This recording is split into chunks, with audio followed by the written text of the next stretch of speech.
किसानों के मसीहा राकेश टिकैत साहब भी हैं। हम चाहेंगे सर आप मंच पर आएं, हमारे साथ साझा करें अपने विचार। और साथ ही हमारे साथ आज न्यूज़ इंडिया का 1 साल बेमिसाल होने पर प्रिंस पासवान जी भी मौजूद हैं, इमरान प्रतापगढ़ी भी मौजूद हैं और अनिल अग्रवाल राज्यसभा सांसद वो भी मौजूद हैं। साथ ही मोहम्मद मदनी जमात उलेमा ये हिंद के अध्यक्ष, ये सभी हमारे साथ मौजूद हैं। और अभी हम मंच पर बुला रहे हैं किसानों के मसीहा राकेश टिकैत साहब को, जो किसी परिचय के मोहताज नहीं हैं। उन्होंने सब इंस्पेक्टर की जॉब छोड़ी इसलिए ताकि वो किसानों के लिए कुछ कर सकें, और आज न्यूज़ इंडिया के 1 साल बेमिसाल पर वो हमारे साथ हैं। जी, ये तोमर सर का कुछ सामान रह गया है, प्लीज़ इसको उनकी गाड़ी तक पहुंचा दीजिए।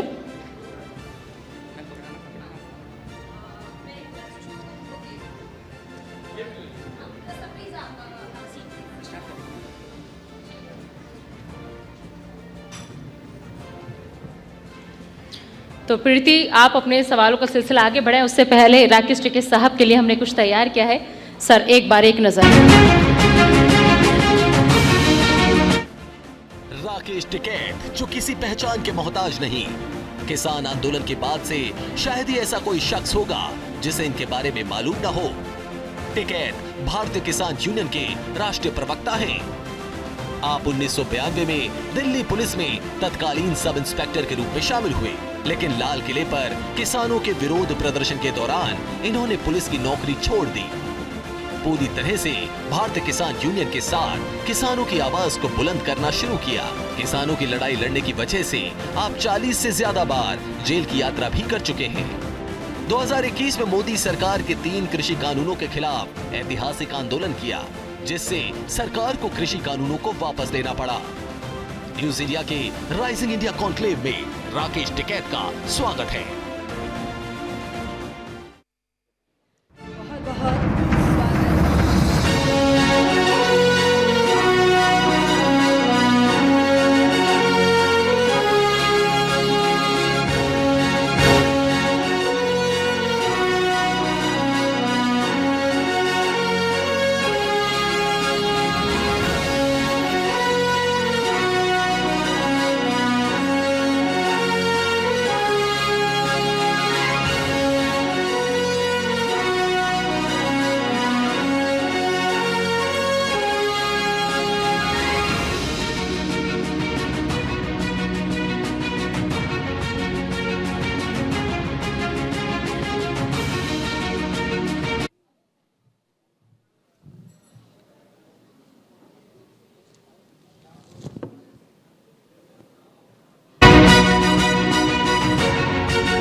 मौजूद हैं।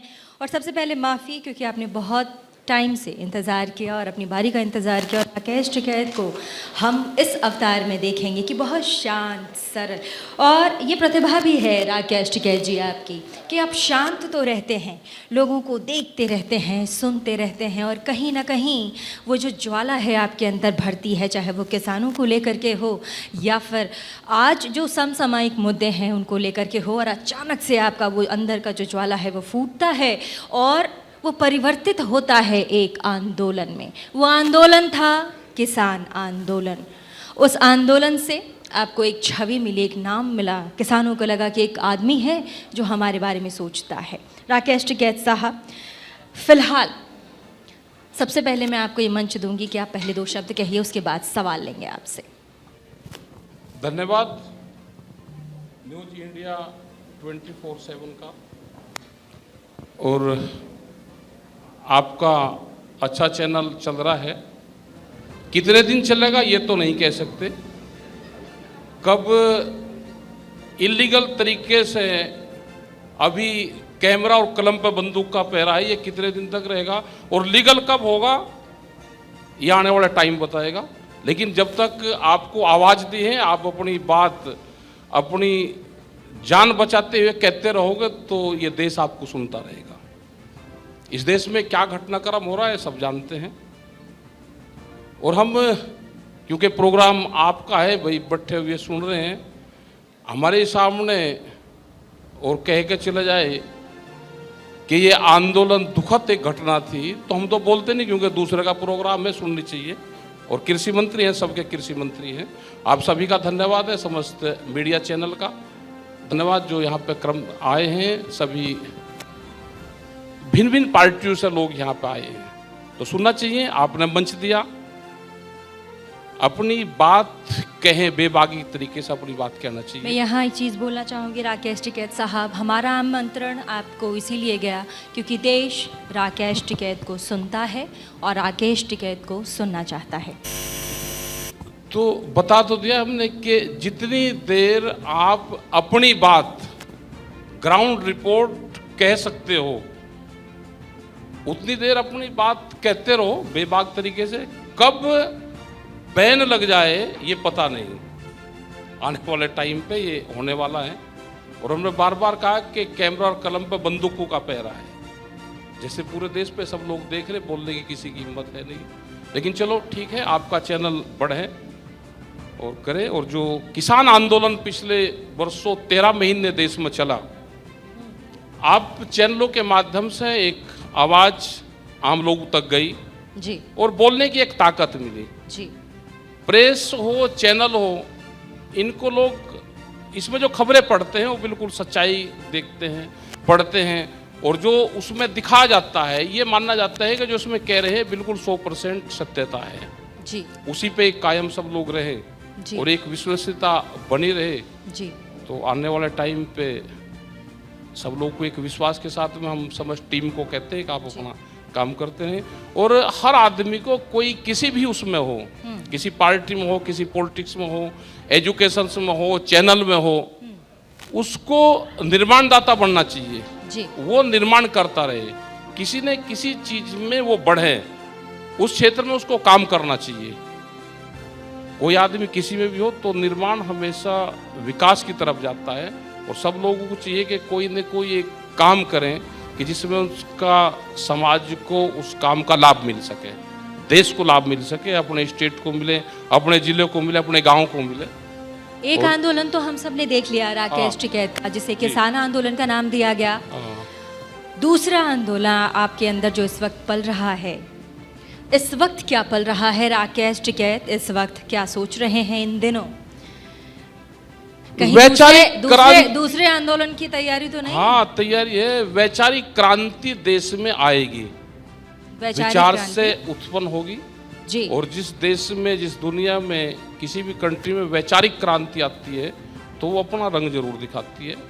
दबी जुबान से लोग अपना काम कर रहे हैं, और क्या देश के आज हालात है वो सबको पता है। वैचारिक क्रांति की बात राकेश जी आप कर रहे हैं, तो ऐसे में तमाम ऐसे दर्शक हैं जिस वक्त हमारे साथ जुड़े हुए हैं और इस सवाल का जवाब भी जानना चाहते हैं कि वैचारिक क्रांति राकेश टिकैत, ठीक है, खुले मन से किसे कहते हैं? क्या है वैचारिक क्रांति? अच्छा, आज से वैचारिक मतभेद क्या है टिकैत जी? जब मतभेद आपके सामने किसी की कहने की, भाई जब बोलने की हिम्मत नहीं है, आपके सामने कहेंगे कि स्वामीनाथन कमेटी की रिपोर्ट को लागू कर दिया, आपसे क्वेश्चन करने की हिम्मत नहीं है किसी की भी। स्वामीनाथन कमेटी देश में लागू नहीं हुई, C2+ वेला फार्मूला लागू नहीं हुआ, A2+ FL फार्मूला हुआ है। अब कोई नहीं कह रहा भाई मैं क्यों कहाँ ये बनूँ, मैं ये क्वेश्चन करूँ। मैं तो दर्शक हूँ भाई, देख रहा था, सामने वाले को क्वेश्चन करना ही चाहिए। तो ये है कि जो चीज़ सामने बैठे हुए और मीडिया के सामने झूठ बोल जाए तो इससे बड़ा कुछ होगा? उसको कहने की आज़ादी देश में होनी चाहिए। अब वो लोग आगे तो है टिकैत साहब, देखिए कितने मंच पे अपनी बात रख रहे हैं, आज़ादी नहीं है। बता तो भाई, हम अपनी बात कह रहे हैं कि जो मंत्री जी कह के गए, जो भारत सरकार कर रही है वो झूठ बोल रही है जी। और सबके सामने झूठ बोल गया, तो क्या किसी कि इतनी भी हो रही थी कि उस क्वेश्चन को कह दे कि आप झूठ कह रहे हो? तो ये जो झूठ बोल रहा है आदमी, उसको कहने की आज़ादी, अपनी बात कहने की आज़ादी, यही है वैचारिक क्रांति देश में होगी। आने वाले टाइम पे लोग अपनी बात कह सकेंगे, इस तरह का भारत बनेगा।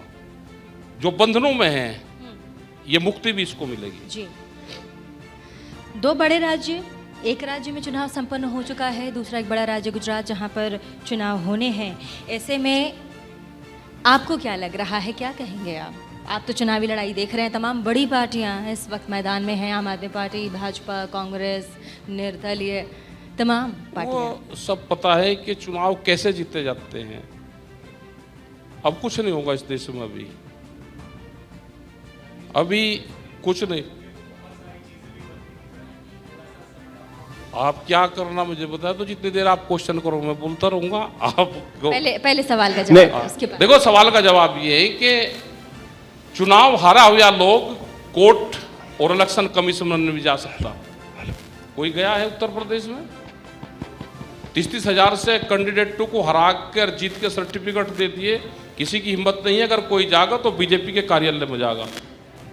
ये लेकिन पॉलिटिकल इशू यहाँ पर नहीं है ना, हम तो नॉन पॉलिटिकल है, लेकिन वो दरवाजे खुले हुए हैं कि जो ताबीज है वो फूल वो आप लगा लो तो आपको कोई दिक्कत नहीं हो। अगर आप नहीं लगाओगे, बोल लोगे, तो सरकार के खिलाफ बोलने का मतलब है कि आप अपने देश के खिलाफ बोल दिया। लेकिन अब लोग बोल रहे हैं, यही वैचारिक क्रांति है कि लोग अपनी बात अब बेबाकी तरीके से अपनी बात लोग कहना शुरू करें। लेकिन राकेश टिकैत जी, हम आपको पूरा भरोसा दिलाते हैं कि न्यूज इंडिया जो है वो जनता की आवाज उठाता रहेगा। पिछले 1 साल से हमारी ये कोशिश रही है। बहुत शुक्रिया आपका, धन्यवाद। आपने अपना कीमती समय दिया।